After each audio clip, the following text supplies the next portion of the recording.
Hi there, everybody. And now that I'm finally back at home here in New York with baby Kitty, I wanted to explain what I mean by creating a two-state solution and what I ended up going to Israel and Palestine to do. It was all unbeknownst to me when I was booking this trip that I was going to have to go for a much bigger reason. But it was all meant for something. And so, first of all, in order to negotiate, because Donald Trump wants to call himself a master negotiator, when really his only tactic is to use whatever power he has in order to force people to do what he wants them to do, that's not called negotiations. That's called bullying. Negotiations come from being able to understand both sides of the equation and coming to a meeting of the minds between both parties so that everybody can leave and come to prosperity from the conclusion, from the compromise. And so when I went to Israel, I had to speak to a lot of people,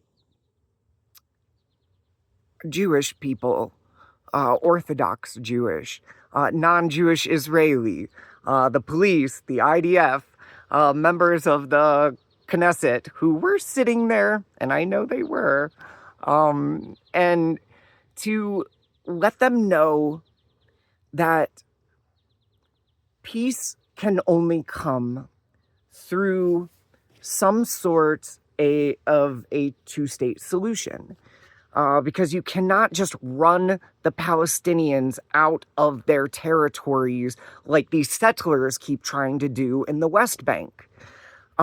Because what they're trying to do is choke off all of the Palestinian land so that like one city cannot get to another city. And they're doing it on purpose to try and run them out of the entire region. Well, sorry, that ain't happening. And when I was with the Palestinians, I had to make sure that they know that if something good happens, we can't fuck it up. Like, if you get this opportunity, you can't do anything anymore. It's kind of like bygones be bygones. And that whatever's happened has happened. But that we are going to work towards something that will make it so that it doesn't happen again. And a lot of times in Israel, I was met with backlash because of October 7th. And a lot of the young Israelis are like, how are we supposed to not look at them as terrorists when they came in and killed everybody? But what I had to remind them of is the Nakba. Which happened long time ago, but it's when the Holocaust ended and all of these global governments decided to just give the Jewish people this land that was already inhabited by the Palestinians. And the Nakba is when the Jewish people came in using military force and sort of closed them in, killed them, and that's where we ended up in this situation today with Gaza and the West Bank, and where there's Palestinians and Israelis. And so a lot of it does not have anything to do with any of us who are alive right now. But I had to explain to them that, like, a lot of the older people remember the Nakba. And a lot of their children were also devastated by what had happened. And so I basically had to tell them flat out, you guys attacked first. Like, and the only reason why terrorist groups even form is because of this type of colonialism of going in and stealing land from people or killing their families, because I had to tell them, how would you feel if I came into your home, shot your parents, shot your brothers and sisters, and said, this house is mine. God gave it to me. Sorry. Well, that thought kind of started to go somewhere, And I didn't have to have that conversation with many people because most of this job was about being able to show respect to people of all sides. Because in order to negotiate properly, you need to be able to give respect to the people who you are trying to serve, the people who you are trying to mediate. You have to let both sides know that you love and respect them equally. Because this is then how a negotiation towards peace can actually happen. And so the two-state solution that I have proposed with many of the people is, number one, we got to end the killing of the children. Whether they're young or old, stop killing my children. Easy. Ceasefire. Done. Because if we are going to allow for religions and for religious groups to continue funneling money into war that is killing children, then that means that we are funneling money into the Antichrist, into something that's trying to destroy God's creation. The second is keep your territory. So the Israeli settlers have gone in and created these beautiful gated communities, and they have everything that they need, and it's taken land away from the Palestinians, but I know that the Palestinians are okay if we just cease fire and we keep the land that we have, you keep the land that you have, and let's just live in peace. But with that comes the third part, is we have to keep the peace. So there needs to be a promise from both sides that we, and especially the settlers in the West Bank, that there is no more confrontation. You have what you have, they have what they have, and we keep it kosher. The fourth, is to create a transportation between both Palestinian states. So between the West Bank and Gaza, there needs to be a transportation measure that allows for them to go between both sides of Palestine. Whether it's a bus that does not stop along the way, because I had to take one when I was with the Israelis. They only pick you up at a certain place, and they are not going to stop until you get to the final destination. And we can come up with something like that for the Palestinians too. Because we are not going to just shut them off from all of global society. They need to be able to have an airport of their own. They need to be able to have a means of transporting back and forth to see their families. And the last one is Gaza and the rebuilding of it.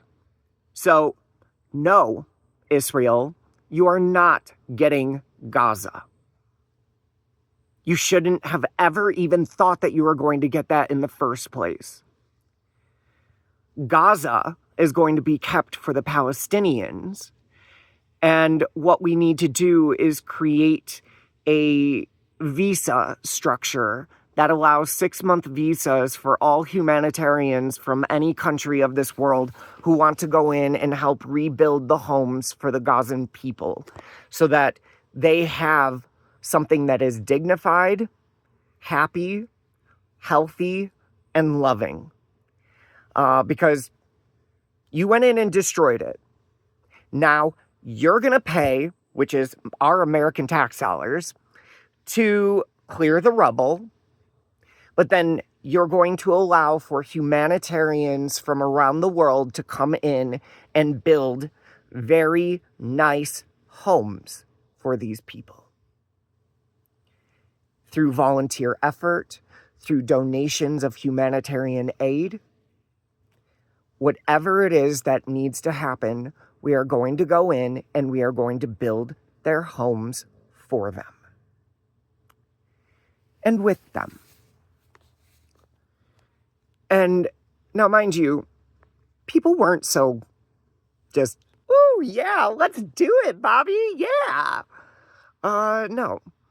Because everybody has their own mindset about what should happen. And everybody has their own mindset about who the Palestinians, the Muslims, the Arabics are.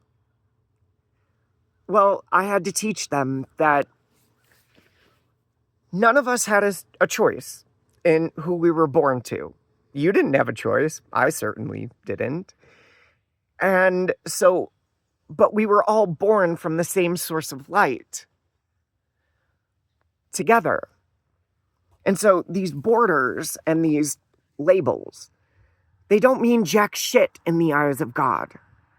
And so we have to really look within to be able to see that we were all born from the same source of light.